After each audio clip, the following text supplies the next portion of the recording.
খুবই simple recipe বন্ধুরা। আজকে বানাবো সজনা ফুল বেগুন দিয়ে। খুবই টেস্টি হয়, দেখুন ভিডিওটা, খুব ভালো লাগবে। নমস্কার বন্ধুরা, রূপা রান্নাঘর উইথ ভিলেজ ফুডের তরফে আপনাদের সকলকে রইল অনেক অনেক স্বাগত। বন্ধুরা, এখন যে যেখান থেকে ভিডিওটা দেখছো তাদের সকলকে রইল অনেক ভালোবাসা, বড়দের রইল অনেক অনেক প্রণাম। উনুন ধরিয়ে নিয়েছি, কড়াই দিয়ে দিলাম সর্ষের তেল। বেগুনটা আগে থেকে লবণ মাখিয়ে রেখেছিলাম, দিয়ে দিচ্ছি। হলুদ দিয়ে দিচ্ছি।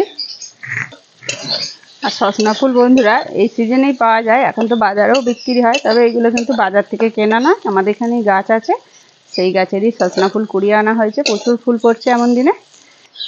বেগুনটা একটু ভাজা ভাজা হয়েছে, এবারে দিয়ে দিচ্ছি সজনা ফুল। ফুলগুলো ভালোভাবে বেছে নিয়েছি, একদম পরিষ্কার করে বেছে ধুয়ে পরিষ্কার করে রেখেছি। সিজনে যে কোনো ফুল বা যে কোনো সবজি খাওয়া কিন্তু খুবই ভালো, আর সজনা ফুল শরীরের জন্য খুবই উপকার। বেগুন দিয়ে সজনা ফুলের রেসিপি একদম তৈরি, নামিয়ে নেব। এইভাবে আপনারা ভেজে খেয়ে দেখুন, খুবই ভালো লাগবে।